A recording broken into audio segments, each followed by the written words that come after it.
Hi friends, ಈ ದಿನ ಪನ್ನೀರ್ ಮೇಥಿ ಮಸಾಲ ಹೇಗೆ ಮಾಡೋದು ಅಂತೇಳಿ ನೋಡ್ಕೊಂಬರೋಣ ಬನ್ನಿ.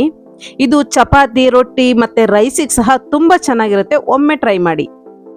3 ಹಸಿಮೆಣಸನ್ನು ಒಂದು ಮಿಕ್ಸಿ ಜಾರಿಗೆ ಹಾಕೋಬೇಕು. ಸಣ್ಣದಾಗಿ ಕಟ್ ಮಾಡ್ಕೊಂಡಂತಹ ಟೊಮೊಟೊವನ್ನು ಸಹ ಮಿಕ್ಸಿ ಜಾರಿಗೆ ಹಾಕೋಬೇಕು. ನಂತರ ಈಗಾಗಲೇ ನೆನೆಸಿಟ್ಟಂತಹ ಗೋಡಂಬಿಯನ್ನು ತಗೊಂಡು ಅದನ್ನು ಸಹ ಮಿಕ್ಸಿ ಜಾರಿಗೆ ಹಾಕೊಂಡು ಅದಕ್ಕೆ ಸ್ವಲ್ಪ ನೀರನ್ನು ಹಾಕೊಂಡು ತುಂಬ ಸಣ್ಣದಾಗಿ ಪೇಸ್ಟ್ ಆಗೋವರೆಗೂ ಅದನ್ನು ರುಬ್ಕೋಬೇಕು. ಜಾಸ್ತಿ ನೀರು ಹಾಕೊಳ್ಳೋ ಅವಶ್ಯಕತೆ ಇಲ್ಲ, ಸ್ವಲ್ಪ ನೀರು ಹಾಕೊಂಡು ರುಬ್ಕೊಂಡ್ರೆ ಸಾಕಾಗತ್ತೆ. ಈಗ ಒಂದು ಪಾತ್ರೆಯನ್ನು ತಗೊಂಡು ಅದಕ್ಕೆ 4 ರಿಂದ 5 ಸ್ಪೂನ್ ಆಗುವಷ್ಟು ಎಣ್ಣೆಯನ್ನು ಹಾಕೋಬೇಕು. ಎಣ್ಣೆ ಕಾದಿದೆ ಅಂತ ಅನಿಸಿದ ನಂತರ ನೀವು ಈಗಾಗಲೇ ಕ್ಲೀನ್ ಮಾಡಿ ತೊಳೆದು ಎತ್ತಿಟ್ಕೊಂಡಂತಹ ಮೆಂತ್ಯ ಸೊಪ್ಪನ್ನು ಅದಕ್ಕೆ ಹಾಕೋಬೇಕು.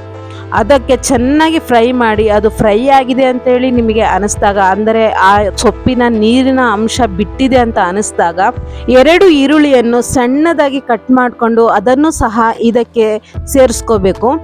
ಆ ಈರುಳ್ಳಿ ಸಹ ಕೆಂಪು ಬಣ್ಣಕ್ಕೆ ತಿರುಗುವವರೆಗೆ ಅದನ್ನು ಚೆನ್ನಾಗಿ ಫ್ರೈ ಮಾಡ್ಕೋಬೇಕು. ಅದು ಫ್ರೈ ಆಗಿದೆ ಅಂತ ಹೇಳಿ ನಿಮಗೆ ಅನಿಸ್ದಾಗ ನೀವು ಈಗಾಗಲೇ ರುಬ್ಬಿಟ್ಕೊಂಡಂತಹ ಪೇಸ್ಟ್ ಏನಿದೆ ಅದನ್ನು ಇದ್ರ ಜೊತೆಗೆ ಮಿಕ್ಸ್ ಮಾಡ್ಕೋಬೇಕು. ಅದು ಮಿಕ್ಸ್ ಆದ ನಂತರ ಅದಕ್ಕೆ ಸ್ವಲ್ಪ ಜಿಂಜರ್ ಗಾರ್ಲಿಕ್ ಪೇಸ್ಟನ್ನು ಹಾಕೋಬೇಕು. ನಂತರ ರುಚಿಗೆ ತಕ್ಕಷ್ಟು ಉಪ್ಪನ್ನು ಹಾಕ್ಕೊಂಡು ನಂತರ 1 ಸ್ಪೂನಷ್ಟು ಖಾರದ ಪುಡಿಯನ್ನು ಹಾಕೋಬೇಕು. ಈಗಾಗಲೇ ನೀವು ಹಸಿಮೆಣಸನ್ನು ಹಾಕಿ ರುಬ್ಕೊಂಡಿರೋದ್ರಿಂದ ಖಾರ ಎಷ್ಟು ಬೇಕು ಅಂತ ಹೇಳಿ ನೋಡಿಕೊಂಡು ಅಷ್ಟು ಖಾರವನ್ನು ಹಾಕೋಬೋದು. ಆಮೇಲೆ ಸ್ವಲ್ಪ ಗರಂ ಮಸಾಲ ಮತ್ತು ಅರ್ಧ ಸ್ಪೂನಷ್ಟು ಅರಿಶಿಣ ಮತ್ತು ಸ್ವಲ್ಪ ಸಾಂಬಾರ್ ಪೌಡರನ್ನು ಹಾಕ್ಕೊಂಡು ಚೆನ್ನಾಗಿ ಮಿಕ್ಸ್ ಕೊಡಬೇಕು. ಇದನ್ನು ಚೆನ್ನಾಗಿ ಮಿಕ್ಸ್ ಮಾಡ್ಕೊಂಡ ನಂತರ ನಿಮಗೆ ಥಿಕ್ನೆಸ್ ಸಾಕಾ ಅಂತ ನೋಡ್ಕೋಬೇಕು. ಅದರ ಜೊತೆಗೇ ಇದಕ್ಕೆ ಸ್ವಲ್ಪ ಅರ್ಧ ಸ್ಪೂನಷ್ಟು ಸಕ್ಕರೆಯನ್ನು ಸೇರಿಸ್ಕೋಬೇಕು.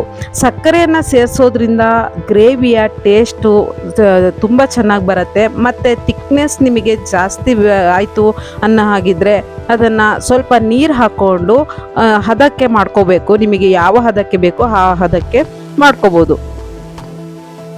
ಈಗಾಗಲೇ ಹೆಚ್ಚಿಟ್ಕೊಂಡಂತಹ ಪನ್ನೀರನ್ನು ಅದಕ್ಕೆ ಹಾಕ್ಕೊಂಡು ಅದನ್ನು ಕ್ಲೀನಾಗೆ ಮಿಕ್ಸ್ ಕೊಡಬೇಕು. ಮಿಕ್ಸ್ ಕೊಟ್ಟ ನಂತರ ಇದಕ್ಕೆ ಫ್ರೆಶ್ ಕ್ರೀಮನ್ನು ಹಾಕೋಬೇಕು. ಫ್ರೆಶ್ ಕ್ರೀಮು ಆಪ್ಷನಲ್ಲು, ನಿಮ್ಮ ಮನೆಯಲ್ಲಿ ಫ್ರೆಶ್ ಕ್ರೀಮ್ ಇದ್ದರೆ ಹಾಕೋಬೋದು, ಇಲ್ಲ ಅಂದರೆ ಬೇಡ.